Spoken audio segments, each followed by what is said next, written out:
Ready? Go! How's it going? I hope you've been well. Today is launch day for Hearthstone's brand new game mode, Mercenaries. Now, you're gonna need to spend some of your regular Hearthstone gold to unlock the buildings in this new game mode, so in this video I'm going to explain what each of the buildings do, why you need them, how much gold you'll need to save up, so that when Mercenaries launches, you can make sure to have enough gold to open up all of these areas. On top of that, we're gonna go over 3 day 1 free-to-play builds that you can use right after finishing the prologue and collecting your free mercenaries, as well as one super powerful build that you can use to easily farm PvE and probably even PvP as well. So let's get into it. First up is the workshop, which is pretty redundant because all it does is build and upgrade other buildings in your mercenaries area, but this one is completely free. Next up we have the tavern. Here you can manage your collection and build your parties. You can also upgrade your mercenaries, their abilities, and their equipment. Next up we have the travel point, and this is where you access your bounties. This is another one that's completely free. Over here we have the fighting pit. It costs 100 gold to build, but here's where you can do PvP and earn rewards. Next up we have the merchant cart, which is basically the shop for mercenaries packs and other things. This area is also free to build. Over here is the mailbox, which will give you the latest in-game announcements and updates for mercenaries. This one is also free. In the center of it all, we have the campfire. This one costs 600 gold, but this is where you can access the quest logs and the achievements. Also, once a day, mercenaries will show up to offer you quests, which can also give you more rewards. And finally, there's going to be a training grounds area where you can leave your mercenaries AFK and they'll level up on their own. This area is going to cost another 600 gold. So all in all, there's only 3 buildings that cost gold to upgrade or build in general. It's the fighting pit for 100 and the campfire and training grounds for 600 each. And you'll notice a reoccurring theme with all 3 of these. This is where you can get rewards, so you're gonna need to unlock these right away. So 600 plus 600 plus 100 gold, you're gonna wanna save up 1300 gold, so don't spend it all on packs right away. You're going to want to upgrade these buildings. Speaking of spending your gold on mercenaries packs, you're gonna get 8 mercenaries for free from the prologue, and that leaves 44 left to collect. It's gonna take about 300 packs to collect every legendary mercenary, and about another 100 packs to collect all the commons, rares, and epics. So in total, if you want the entire collection, it's gonna be about 300 to 400 packs. But ignore all that because now it's time to talk about 3 really strong and easy to pilot builds that you can play since all of these mercenaries are free after beating the prologue. First up, we have an aggro build featuring Samuro, Zyrella, and Cariel Rome. This one is super easy to pilot because all you need to do is spam the first ability on all of them.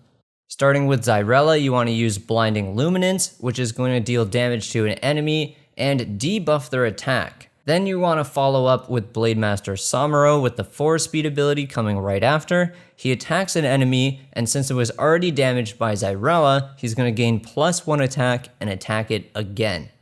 And then finally, your third ability, Cariel Rome, Crusader's Blow, coming in at 6 speed, so it'll come in third after the first 2. She's going to attack an enemy, and if she kills it, she's going to restore health to somebody.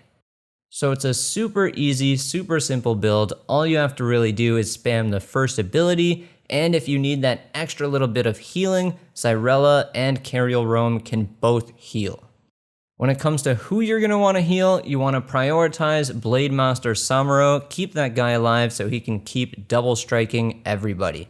Up next we have the Arcane Missiles build featuring Cornelius Rome, Millhouse Manastorm, and Tyrande.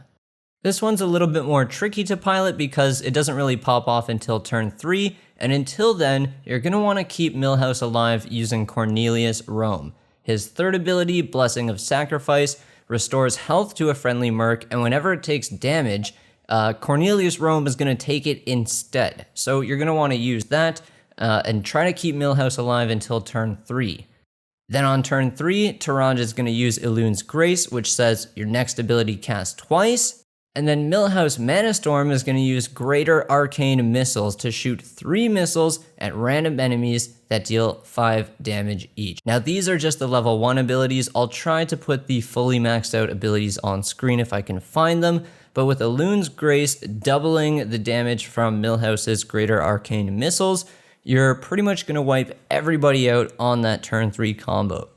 So like I said at the beginning, the main priority is to just keep Millhouse and Tyrande alive. Millhouse especially because he's doing the damage, and then you want Tyrande for the doubling, but she's not as important as Millhouse. If she has to die, she has to die. You really want to use Cornelius Rome to keep Millhouse alive.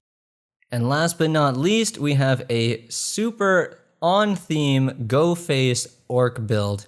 And just like the first one we went over, this one is super easy to pilot because all you really need to do is use the first ability on everyone. This one has Rokara, Blademaster Samuro, and Cornelius Rome.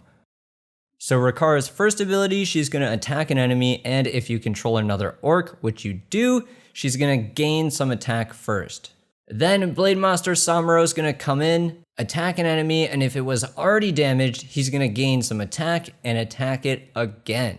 And last but not least, we have Cornelius Rome. He's going to try to tank the damage for your team using that first ability and third ability. So all in all, super easy orc tribal build. Just go face, keep attacking, and smork with the orcs.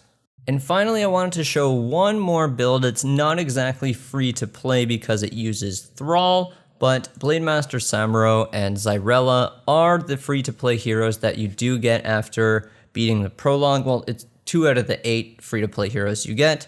And if you open up Thrall or craft him, you can create this build. Now, this build is the #1 rated build across like the Hearthstone Mercenaries Discord. Everybody is talking about this build and is super excited for it on day 1.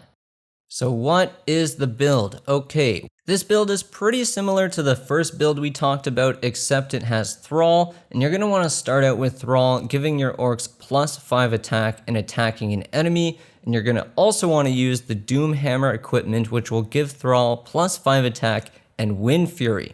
So he's going to start off, and since Samuro is also an orc, he's going to give Samuro +5 attack. Then Samuro is going to attack an enemy, and if it was already damaged this turn, which it was by Thrall, he's going to gain +5 attack and attack it again. So it essentially, both of these guys, Thrall and Samuro, both have Wind Fury, and they both have passive equipment that is also going to buff their attacks. So these guys are just going in super, super fast.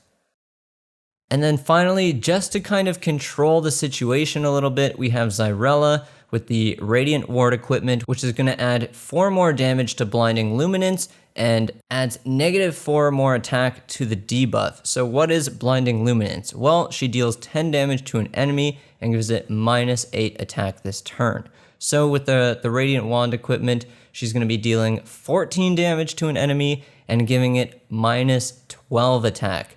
So she isn't packing as big of a punch as Blademaster Samuro and Thrall, but she is going to be debuffing the enemies that they attack with. So actually the first thing you're going to want to do is with Xyrella, use Blinding Luminance. Since it's 3 speed, you're going to give something -12 attack, and then Thrall and Samuro are going to go in for the kill, because once they attack something, they're going to take retaliation damage. So you want to debuff the thing with Xyrella first, give it -12 attack, and then go in with your 2 orcs, smork the face, and win the game.